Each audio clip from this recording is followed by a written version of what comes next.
পশ্চিমবঙ্গ সরকারের ওবিসি আইন সংরক্ষণ বাতিল প্রসঙ্গে বর্ধমান জেলা বিজেপি কার্যালয়ে সাংবাদিক বৈঠক করলেন বর্ধমান দুর্গাপুর লোকসভা কেন্দ্রের বিজেপি প্রার্থী দিলীপ ঘোষ।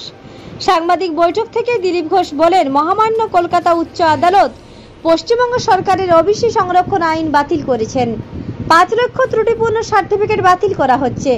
এটা একটা রাজনৈতিক পদক্ষেপ ছিল তৃণমূলের সরকারের। অনেক বড় একটা ফোর্ট, যার বিরুদ্ধে আমরা লড়ছিলাম। যখন থেকে সিপিএম এটা শুরু করেছিল 2010 সালে, তাদের উদ্দেশ্য ছিল রাজনৈতিক। ভোট নেওয়া একটা মূল উদ্দেশ্য ছিল। সিপিআইএম শুরু করেছিল, তৃণমূল সেটাকে বাড়িয়েছে। সমাজের যে অব্যবস্থা, মহিলাদের অসম্মান, অত্যাচার, রাজনৈতিক হিংসা সিপিআইএম এর আমলেই ছিল। কেবল রাজনৈতিক স্বার্থে নির্বাচন, যেটার লক্ষ্যে সমাজে পিছিয়ে পড়া মানুষদের ব্যবহার করা হচ্ছে। সিপিআইএম এর সমস্ত অপকর্ম তৃণমূল সরকার বিষ বৃক্ষে জল দিয়ে বাড়িয়েছে। সুকুমার মাহাতো একজন কুর্মী সম্প্রদায় ভুক্ত মানুষ বলে আমরা জানি, কিন্তু এসটি সার্টিফিকেট পেয়ে তিনি বিধায়ক হয়েছেন। সাংবাদিক বৈঠক থেকে দিলীপ ঘোষ আরও কি বললেন আমরা শুনে নেব। মহামান্য কলকাতা উচ্চ আদালত যে রায় দিয়েছেন, পশ্চিমবঙ্গ সরকারের ত্রুটিপূর্ণ ওবিসি রিজার্ভেশন আইন তাকে বাতিল করেছেন এবং তার দ্বারা প্রাপ্ত প্রায় 5 লক্ষ সার্টিফিকেটকেও বাতিল করা হয়েছে। এটা একটা রাজনৈতিক পদক্ষেপ ছিল টিএমসি সরকারের। অনেক বড় একটা ফ্রড, যার বিরুদ্ধে আমরা লড়ছিলাম। যখন থেকে সিপিএম এটা শুরু করেছিল 10 সালে, তাদের উদ্দেশ্য ছিল রাজনীতিক, মুসলমান সম্প্রদায়ের ভোট নেওয়ার জন্য। এর ফলে হিন্দু মুসলমানের যেমন বিভেদ তৈরি হয়েছে, সেরকম সংবিধানের যে আত্মা আছে তাতেও চোট পৌঁছানো হয়েছে। সংবিধানে আমাদের হিন্দু সমাজের মধ্যে যে পিছিয়ে থাকা জাতিগুলো, তাদেরকে মূল স্রোতে নিয়ে আসার জন্য কোথাও কোথাও সংরক্ষণ দেওয়া হয়েছে পড়াশোনাতে, চাকরি, যাতে পুরো সমাজ একসঙ্গে চলতে পারে। কিন্তু ধর্মের আধারে কোনো সংরক্ষণের সেখানে প্রাবধান নাই।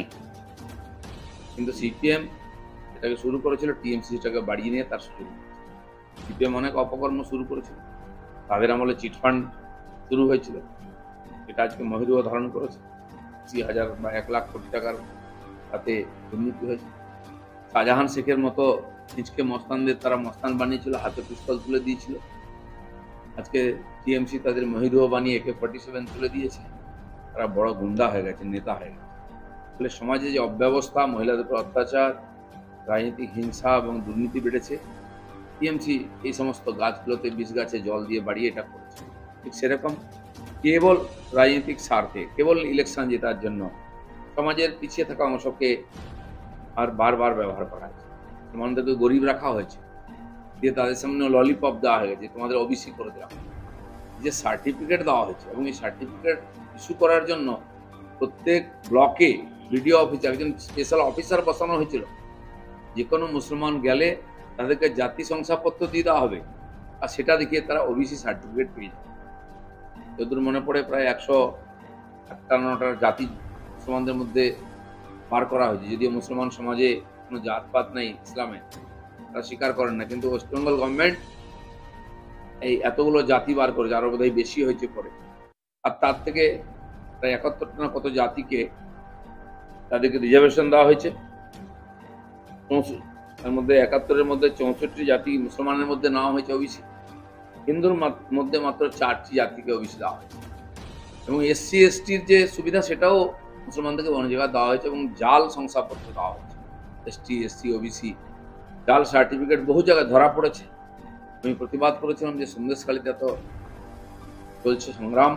সেখানকার যে MLA, সম্ভবত সুকুমার মাহাতো নাম, মাহাতো মানে কুর্মী হয় আমরা জানি, তারা ওবিসির জন্য লড়াই করছেন, এখনো পাননি তারা STর জন্য, কিন্তু তিনি SC সার্টিফিকেট পেয়ে MLA হয়ে গেছেন। তো বড় জালিয়াতি হয়েছে। কোথাও কুর্মীরা ST নন। আর যেভাবে West Bengal backward class welfare যে কাউন্সিল আছে, তার অনুমতি ছাড়া এই আইন পাস করা হয়েছিল, সংশোধন করা হয়েছিল, বলে এটা বেআইনি। যদি সেই ক্ষমতার জোরে আপনারা মুসলমানদের ওবিসি করে দিতে পারেন, তাহলে কুর্মীদের যে অধিকার নিয়েছিলেন আপনারা, কেন তাদেরকে ST করে দিলেন? কেন বারবার মোদী দেখাচ্ছেন, কেন্দ্র সরকার দেখাচ্ছে? যদি আপনাদের অধিকার থাকে, তাদের সঙ্গে এরকম খেলা খেলছেন কেন ফুটবলের মতো? কেন বছরের পর বছর কর্মীরা আন্দোলন করছেন এসটি রিজার্ভেশনের জন্য? আপনাদের ক্ষমতা থাকলে দেওয়া উচিত। কর্মীরা আপনাদের ভোট ব্যাংক নন, তাই তাদের জন্য করছেন। তারা গরিব থাক, তারা লড়াই করুক, সাঁওতাল আদিবাসীদের সঙ্গে, ভূমিদের সঙ্গে, এসটি নিয়ে হিন্দু সমাজের মধ্যে লড়াই হোক। কিন্তু মুসলিম সমাজকে তাদের অধিকার ছিনিয়ে আপনারা দিয়ে দিচ্ছেন। এসটি তারা ওবিসির যে অধিকার পেয়েছিলেন সেটা ছিনিয়ে নেওয়া হয়েছে। কারণ হিন্দু সমাজের ওবিসিরা বি ক্লাস, মুসলিম সমাজে যাদের ওবিসি বানানো হয়েছে জোর করে তারা এ ক্লাস হয়ে গেছে। ফলে কুর্মী সমাজের অধিকার এবং চাকরি সুযোগ চলে গেছে মুসলমানদের হাতে। তাই তারা লড়াই করতে যাচ্ছেন আদিবাসী সাঁওতাল ভূমিদের মধ্যে দিয়ে হিন্দু সমাজের মধ্যে একটা অশান্তি তৈরি হয়েছে।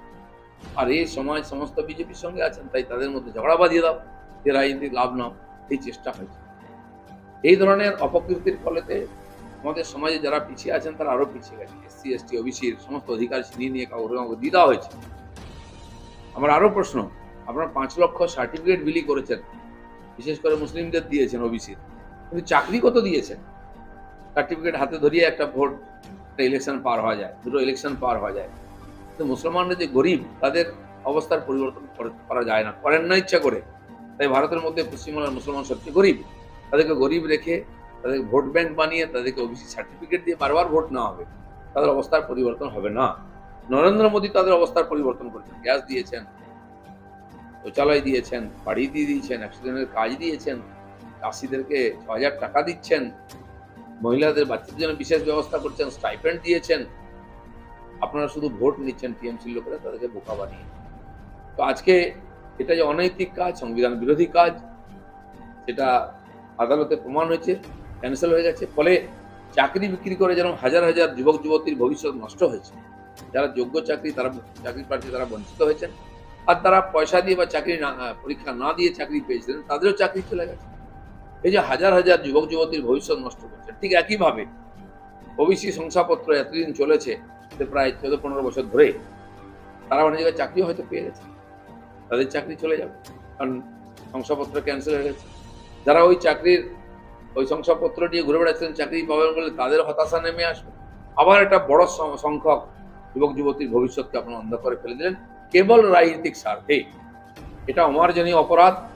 এই যে অপরাধ করে এসছেন দিন পর্যন্ত সব চলছিল, কিন্তু আজকে ধর্মের কল বাতাসে নড়ে, আদালতে গিয়ে ধাক্কা খেতে হচ্ছে, বারবার কানমোলা খেতে হচ্ছে, থাপ্পড় খেতে হচ্ছে, কারণ সমস্ত কাজগুলো আপনারা অনৈতিক করেছেন।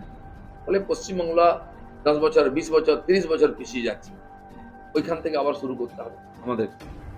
এই যে বিরাট জটিলতা তৈরি হয়েছে, কে চাকরি পেয়েছিল তার ভেরিফিকেশন হবে, তার চাকরি। পূর্ব বর্ধমান থেকে দেবাশিস ঘোষের রিপোর্ট, রূপসী বাংলা মিডিয়া।